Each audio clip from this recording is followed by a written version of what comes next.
heartbroken, I'm not gonna lie.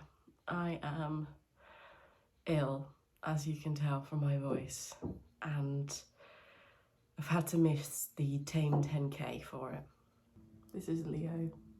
He's my little man, and had to give him a lot of cuddles today because I'm very, very heartbroken over the fact that I missed my 10k race that I literally trained 7 weeks for, almost 2 months. And I'm defeated. I don't want to cry. I'm just very, very sad. But I also couldn't really push my body to the point where I possibly get heat stroke because I've got a fever, and it's just not a good idea. So let's start 7 weeks ago, where I've just done Haddenham 10k. I've just done Haddenham Gates. I'm feeling on top of the world. Set a new PB for myself because it was the first 10k I've ever run, and this is what I said back then. We did it. I've got the medal to prove it, and I've got the chip time to prove it, and I'm super, super, super happy. So yeah, next on the cards is the Thame 10k, which I hopefully smash. I'll go straight into a new 10k plan. Very excited to start running on more road services again, and for the fact that it was like 3/4 trail, very happy that I got this in sub 1 hour 19. So I hope Thame will bring me a very good time, but yeah, I'm going to train again and see where it gets me. So then started a 7-week training plan. So I've almost trained for this for 2 months straight. I went straight into the training plan. I know Runner does like a recovery plan and stuff, but I felt good enough. I was like, you know what, let's just go straight into a new training plan for this 10k with the aim to do it in under 1 hour and 15 minutes because it was all road. It is more elevation game, but it was all road based, so it was not trail, whereas Haddenham was 3/4 of it was trail run. So I was like, let's do it. Let's try and see if we can get a PB again, you know. Training went really, really well. There were some weeks where I wasn't as consistent, I guess, but then Runner does account for that. You can actually set when you're on holiday, you can set how many runs you want to do, and you can just do it that way. It went well for the most part. I've run the longest I've run before. So this block, I've run 14 kilometers, which was a week after the 12k that I did, which was my last video. I ran 14k. So I've actually run the longest I've ever run before. So in that sense, my training went really well. I was doing okay, you know, like I was vibing. I was just making the most of it.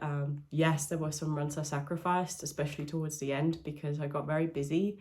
Currently doing about 70-hour work weeks, which is not it. Because of the fact that I started doing more work-related things, I had less time for fitness-related things. So there was definitely a few runs that got sacrificed, a few gym sessions that got sacrificed for the sake of not doing too much and resting when I needed to rest. And, you know, that's fine. I think all in all, I had a good setup to start running my 10k and hopefully finish within that 1 hour, 15 minute window. Even on Thursday, like this Thursday, I did my last run, which is an interval run.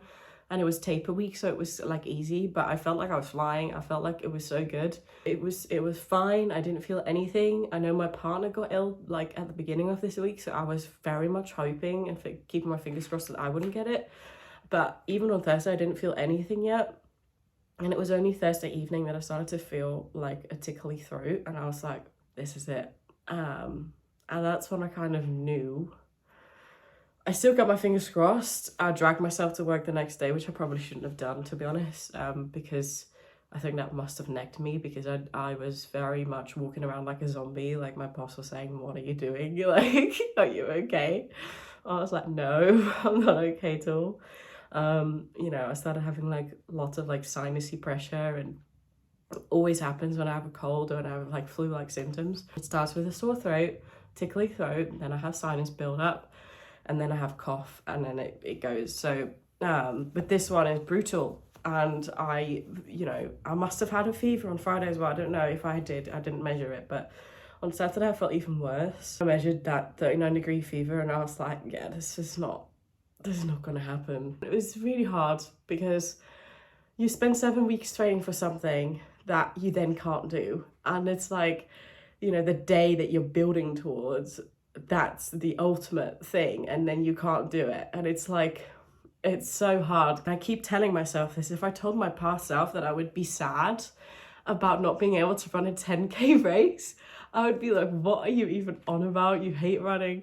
And like, I've just come so far since then, to be honest. I do think it's really important to listen to your body and, you know, to not push yourself over the limit and make things worse. And especially if you have a fever, and especially if it's like, I think the rule is from the neck down, right? So if it's like sinusy, you can do it, but if it's from the neck down and you've got like chesty congestion or like cough or like fever or body aches, which I all had on Saturday and still do today,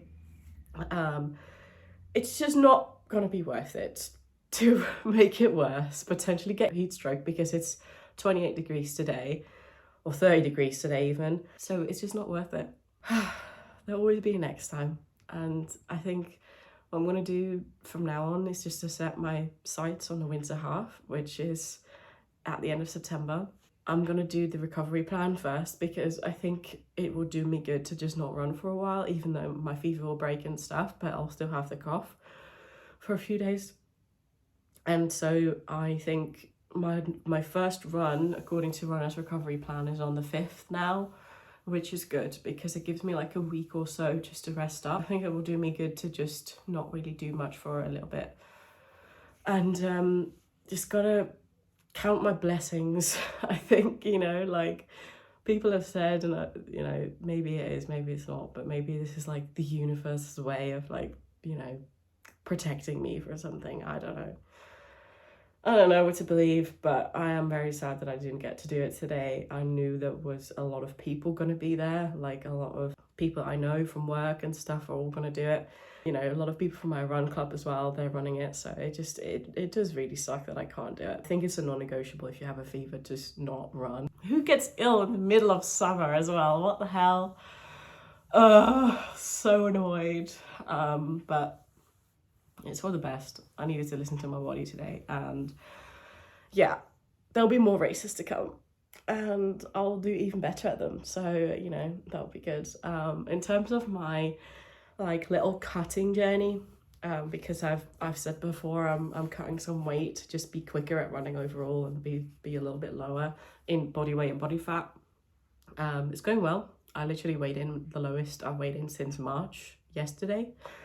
And today, to be honest, because it's the same weight today. But yeah, I'm weighing in literally the lowest I've been since March this year, and I think it's good. I think it's on a good kind of, you know, I'm on a good path to cut some fat and be even quicker, which I'm very excited about. I'm gonna also try and kind of balance it out with my illness, because I think when you're ill, you need to really eat at maintenance. You don't need to eat in a deficit when you're ill. You just need to fuel yourself to get better sooner.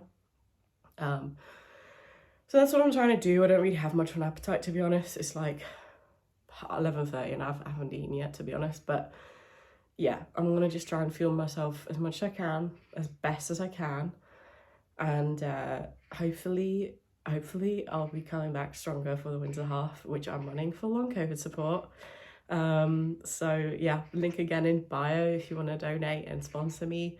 It would mean the world. My partner and my partner's mum are both suffering from it. So the long COVID support charity also works for employment rights for people with long COVID, which has just not been a thing really. And good to have them have more research about it, because it's just not well researched enough.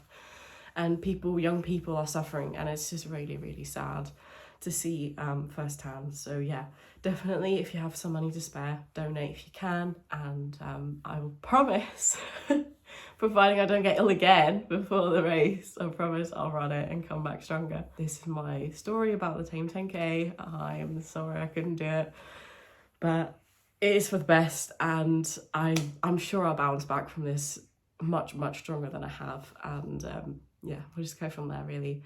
Onwards and upwards, and trying to see the positives in it. So yeah, hope you're all good. I hope you liked the video. If you did, please give it a thumbs up. subscribe to my channel, and I will see you guys in the next video. Goodbye. I'm gonna go back to sleep.